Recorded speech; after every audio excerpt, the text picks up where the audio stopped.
चलिए बेटा, आज हम लोग डिमांड की सेकंड क्लास है वो स्टार्ट कर रहे हैं।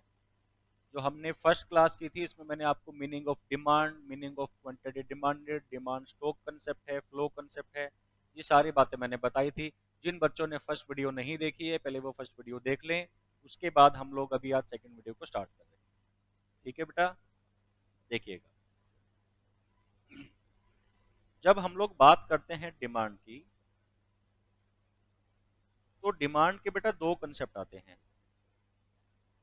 एक होता है इंडिविजुअल डिमांड, नोट करते रहें बेटा साथ साथ। Individual demand and second concept is market demand. अब ये बहुत ही आसान से कंसेप्ट हैं। अगर मैं इंडिविजुअल डिमांड की बात करूं तो मैं बोलूंगा डिमांड बाय, नोट कर लो बेटा फिर सिखाऊंगा अभी, एन इंडिविजुअल बायर। एक बायर कितनी डिमांड कर रहा है, और यहां लिखेंगे demand by all the buyers in market. कि मार्केट में जितने भी बायर हैं सबने मिलके कितनी डिमांड की है। ठीक है। अगर मैं आपको बोलूं आइसक्रीम की डिमांड, अगर हम ये पढ़ें कि टिल्लू ने कितनी डिमांड की, तो हम क्या पढ़ रहे होंगे बेटा, इंडिविजुअल डिमांड पढ़ रहे होंगे, क्योंकि हमने क्या पढ़ा, एक इंडिविजुअल बायर की डिमांड क्या है वो हम पढ़ रहे हैं, है ना। और मार्केट डिमांड का मतलब कि मार्केट में मान लो टिल्लू, चिल्लू, पिल्लू, है ना, तीन ही बायर हैं, और तीनों की डिमांड को ऐड कर दें तो इसका मतलब क्या हो गया कि मार्केट में जितने भी बायर हैं उन सबकी डिमांड। वैसे मार्केट में बहुत सारे बायर होते हैं, तीन नहीं होते, ये तो मैं एग्जांपल के लिए वैसे बता रहा हूं आपको कि बायर मान लो कितने हैं, तीन ही हैं। तो मार्केट में जितने भी बायर हैं सबकी डिमांड को ऐड कर लेंगे तो क्या बन जाएगा, मार्केट डिमांड। और अकेले अकेले बायर की डिमांड को पढ़ेंगे तो क्या पढ़ेंगे, इंडिविजुअल डिमांड। नोट करते रहना, नोटबुक बननी चाहिए बेटा, पूरी पूरी इकोनॉमिक्स की नोटबुक बना लेना। एग्जाम देने जाओगे आपकी नोटबुक से बाहर एक भी क्वेश्चन आपको एग्जाम में नहीं मिलेगा, ये मेरा प्रोमिस है बेटा आपसे। देखिए यहां क्या लिखा है, individual demand shows the quantities of demand for a commodity by a particular consumer, की एक बंदा कितनी डिमांड कर रहा है एट वेरियस प्राइसेस। बाकी डिमांड वाली बात है सारी, कि अलग अलग प्राइसेस पे कितनी कितनी क्वांटिटी कोई पर्सन परचेज करने के लिए तैयार है। तो बस यहां से ध्यान क्या रखना है कि इंडिविजुअल डिमांड का मतलब डिमांड बाय पर्टिकुलर कंज्यूमर, और यहां पर क्या लिखा देखो, market demand is the demand of the whole market, और क्या लिखा ब्रैकेट में, ऑल कंज्यूमर्स। बताओ क्या मतलब हुआ, कि सारे कंज्यूमर मिलके मार्केट में जो डिमांड कर रहे हैं उसे ही मार्केट डिमांड कर रहे हैं। मार्केट के जितने कंज्यूमर हैं सबकी इंडिविजुअल डिमांड को ऐड कर दो, समझ पा रहे हो, तो वो क्या बन जाएगा, मार्केट डिमांड बन जाएगा। तो दो तरह की डिमांड है, individual demand and market demand. आज की जो क्लास है उसमें हम लोग इसी चीज को अलग अलग तरीकों से पढ़ेंगे। आज ये टॉपिक चलने वाला है, individual demand and market demand. देखो यहाँ पे एक टॉपिक दिया है, डिमांड शेड्यूल, और यहाँ क्या लिखा है, tabular presentation of demand is called demand schedule. अब टेबुलर प्रेजेंटेशन का मतलब क्या होता, in form of table, table की फॉर्म में अगर बना दिया जाए। और यहां भी कितने बनाए फिर, individual demand schedule and market demand schedule. मैं बना के दिखाता हूं, देखो क्या मतलब है इसका। मान लो मैंने बोला कि प्राइस है 1 2 3 4 5, और क्वांटिटी है 5 4 3 2 1, और ये जो क्वांटिटी डिमांड की है ये मान लो की है किसी पर्सन ए ने। तो मैंने कितने लोगों की डिमांड को पढ़ा, सिर्फ एक ना, तो इसी का नाम क्या है, डिमांड शेड्यूल, क्योंकि मैंने क्या कर दिया, ये टेबल की फॉर्म में बता दिया बेटा। तो जब हम लोग डिमांड को टेबल की फॉर्म में शो करते हैं तो उसी को हम क्या बोलेंगे, बताओ बेटा क्या बोलेंगे? सुनाई नहीं दिया, जोर से बोलो, क्या बोलेंगे? Demand schedule. और कितने टाइप की है? दो टाइप की। इंडिविजुअल वाले मैंने ये बना के दिखाई, एक मार्केट की और बना के दिखा देता हूं। मतलब प्राइस है 1 2 3 4 5। इस टेबल में जो मैं डेटा लिख रहा हूं वो ऐसे ही हाइपोथेटिकल मेरी मर्जी से कुछ भी डेटा लिख रहा हूं। आपको अगर कभी ऐसी टेबल बनानी पड़ जाए तो आप दूसरे डेटा भी लिख सकते हैं। लेकिन ध्यान क्या रखना है, जैसे जैसे प्राइस बढ़ेगा वैसे वैसे क्वांटिटी कम होगी। ये मान लो मैंने 6 5 4 3 2 ऐसे लिख देता हूँ, और एक लिख देता हूँ क्वांटिटी ऑफ सी 7 6 5 4 3। और मैंने ये एज्यूम कर लिया कि मार्केट में कितने बायर हैं? 3 ही बायर हैं। ऐसे तो अगर हम लोग ऐड करने लगेंगे, यहाँ मैं पेज बना लिखने लगूं तो 2 घंटे लग जाए, 3 घंटे लग जाए। कितने बायर हैं, कितने लिखूंगा भाई मैं? तो हमने मान लिया कि कितने बायर हैं? 3 ही बायर हैं बस। ठीक है, तो देखो कितना हो जाएगा? 5 + 6 11 + 7 18 15 12 9 6। चेक करके बताओ मैंने सही लिखा कि नहीं लिखा, कहीं मैंने गलत तो ऐड नहीं कर दिया? फटाफट से चेक करो, और इसको नोटबुक में नोट भी करो बेटा, जल्दी से नोट करो इसे। ये दोनों टेबल को अपनी नोटबुक में नोट कर लो। ये कौन सी है? ये है individual demand schedule, individual demand schedule. और ये कौन से वाली है? Market demand schedule.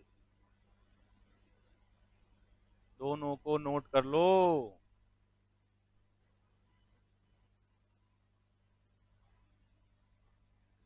समझ आया कि नहीं आया आपको? डिमांड शेड्यूल का मीनिंग समझ में आया? डिमांड शेड्यूल क्या कह रहा है? डिमांड शेड्यूल का मतलब क्या? सिंपल ये लाइन याद रखो बस, टेबुलर प्रेजेंटेशन। सर जब टेबल की फॉर्म में हम लोग रिप्रेजेंट करते हैं तो उसी को हम क्या कहते हैं? Demand schedule.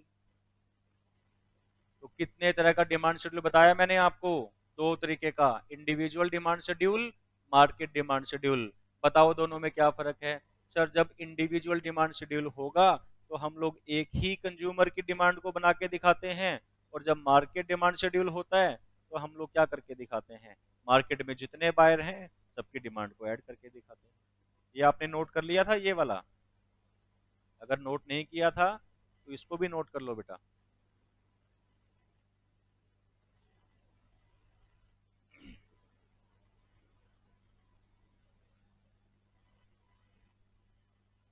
Individual and market demand, इसको भी नोट कर लो, और डिमांड शेड्यूल वाला टॉपिक है उसको भी नोट कर लो।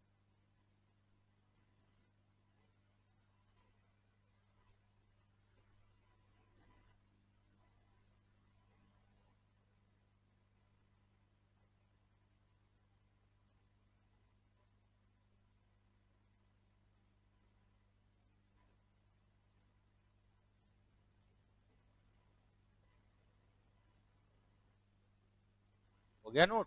चलो आगे बढ़ते हैं फिर। मैंने आपको सिखाया इंडिविजुअल डिमांड, मार्केट डिमांड, फिर मैंने आपको सिखाया डिमांड शेड्यूल, और इसकी भी मैंने दो टाइप बताए। डिमांड शेड्यूल का मीनिंग समझ आ गया? क्या समझ आया? Tabular presentation of demand. अगर हमने डिमांड को टेबल की फॉर्म में दिखाया है तो सर उसी को तो कहते हैं डिमांड शेड्यूल। सर अब आगे भी बता दो, क्यों पका रहे हो, इतना बोर कर दिया। चलो ठीक है फिर आगे बढ़ते हैं। ये लो डिमांड का। अब कर्व का मतलब क्या है बेटा? जैसे आप डायग्राम बनाते थे ना, चलो मैं आपको एक क्वेश्चन देता हूँ, आप पहले मुझे बना के दिखाओ, उसकी फोटो बना के दिखाओ। प्राइस है 1 2 3 4 5, क्वांटिटी है 5 4 3 2 1। आप इसका डायग्राम मुझे बना के दिखाओगे, और क्या करना है? प्राइस दिखाना है यहाँ पे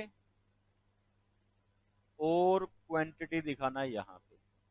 मैं वेट कर रहा हूं कि आप बनाएंगे कि नहीं बनाएंगे, और जब बना लेंगे तो मेरा नंबर आपके पास है, बना के और फोटो भेजना मेरे को इसके ऊपर। मैं चेक करूंगा तुमने सही बनाया कि नहीं बनाया। नहीं भेजोगे पाप लगेगा बेटा आपको। बनाओ, जल्दी जल्दी बनाओ और बना के मेरे नंबर पे भेजो। मैं वेट कर रहा हूं कि मेरे फोन पे आपका मैसेज आया कि नहीं आया। जल्दी से।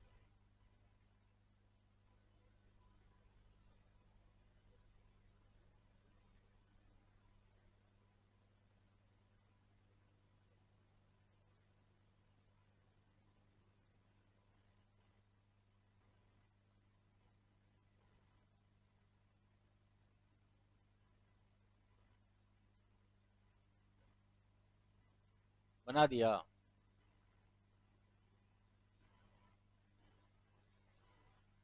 जल्दी बनाओ, व्हाट्सअप करो। अरे वाह, एक बच्चे का आया है जी। चलो, इन्होंने जैसा बनाया है मैं आपको बना के बताता हूँ। देखो, प्राइस जब 1 है तो क्वांटिटी कितनी है? 5। यहाँ से ऐसे। प्राइस 2 है तो क्वांटिटी कितनी है बेटा? 4। प्राइस 3 है तो कितनी है? 3। प्राइस 4 है तो क्वांटिटी कितनी है? 2। प्राइस 5 है तो क्वांटिटी कितनी है? 1। और इन सभी पॉइंट्स को ऐसे हम लोग मिला देंगे। इसी का नाम तो है डिमांड कर्व। और क्या है, कोई मुश्किल काम थोड़ी है।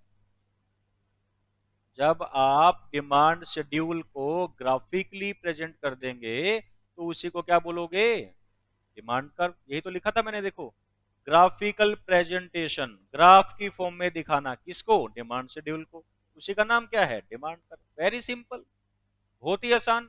और मेरे साथ पढ़ोगे तो इकोनॉमिक्स बहुत आसान है।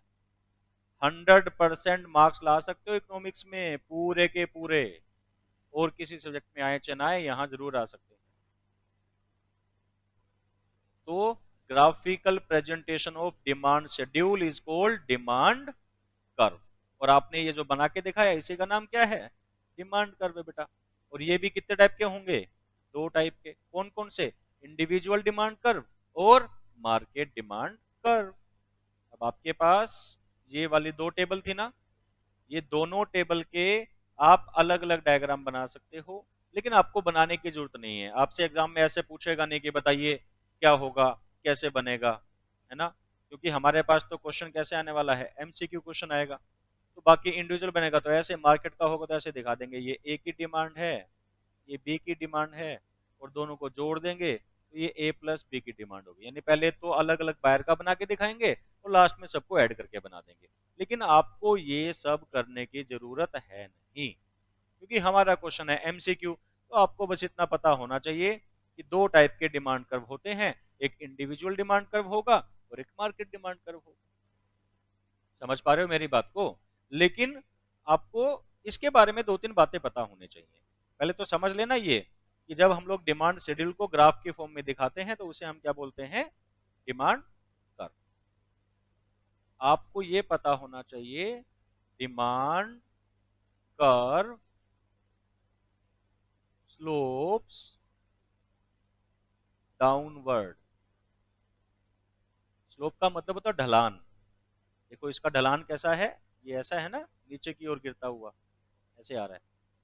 और अगर ये ऐसे होता तो इसको क्या बोलते हैं? अपवर्ड स्लोपिंग बोलते हैं। अगर ऐसे बनता है, ये है अपवर्ड स्लोपिंग और ये है डाउनवर्ड स्लोपिंग।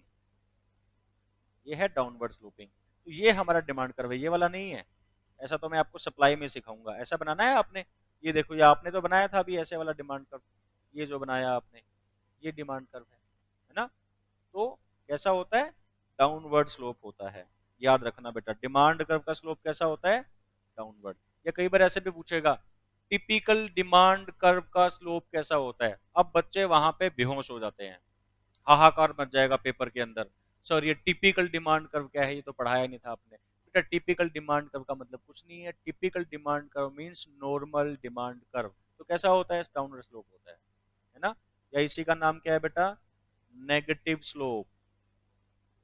इसी को क्या बोलते हैं? नेगेटिव स्लोप बोलते हैं। कैसा स्लोप है? नेगेटिव। और इस वाले का स्लोप कैसा है? पॉजिटिव है। लेकिन ये अभी नहीं पढ़ना, ये तो कब आएगा? जब सप्लाई पढ़ाऊंगा ना तब आएगा। अपवर्ड और पॉजिटिव नहीं पढ़ना। अभी के लिए क्या याद रखना है कि डिमांड कर्व का स्लोप होता है नेगेटिव या डाउनवर्ड स्लोपिंग कर्व होता है। समझ पा रहे हो? तो बेटा मैं आपको शुरू से फिर बता दूं, मैंने आज क्या क्या पढ़ाया आपको। एक मैंने पढ़ाया आपको इंडिविजुअल एंड मार्केट डिमांड। क्या फर्क बताया था दोनों में? इंडिविजुअल डिमांड का मतलब होता है कि एक बायर कितनी डिमांड कर रहा है, और मार्केट डिमांड का मतलब क्या बताया था कि सभी बायर मिलके कितनी डिमांड करेंगे। ठीक है। फिर डिमांड शेड्यूल, मेन बात तो एक ही याद करनी है, tabular presentation of demand is called demand schedule. Type तो वही दो होंगे, कौन कौन से सर? एक इंडिविजुअल और एक मार्केट। अगर एक ही बायर की डिमांड को दिखाएंगे टेबल की फॉर्म में तो इंडिविजुअल डिमांड शेड्यूल, और सभी को दिखाएंगे तो मार्केट डिमांड शेड्यूल, है ना। फिर आता है डिमांड कर्व। डिमांड कर्व क्या बताया था? Graphical presentation. बस इतना याद रखना है कि अगर ग्राफ बना देंगे डिमांड शेड्यूल का तो उसी ग्राफ का नाम हो जाएगा डिमांड कर्व। ठीक है। दो टाइप से बनेगा ये डिमांड कर्व, एक इंडिविजुअल और दूसरा कैसा बनेगा? मार्केट। ठीक है। अगर हिंदी में नाम जानना चाहते हैं तो डिमांड कर्व का हिंदी नाम होता है मांग वक्र। ठीक है। और इसका हिंदी नाम होता है मांग तालिका। हिंदी में इसे तालिका कहते हैं बेटा, या मांग अनुसूची भी कहते हैं। ठीक है। व्यक्तिगत डिमांड और बाजार डिमांड, व्यक्तिगत मांग और बाजार मांग। ठीक है, हिंदी में इसका नाम है। तो चलिए आज की क्लास के लिए बेटा इतना ही, बाकी फिर हम लोग नेक्स्ट क्लास में करेंगे। लेकिन आप इसको नोट कर लेना बेटा सारे को अच्छे से। नोटबुक बनाना बहुत जरूरी है, बिना नोटबुक बनाए काम नहीं चलने वाला, बारी बारी कह रहा हूँ बेटा। ठीक है, चलिए, थैंक यू।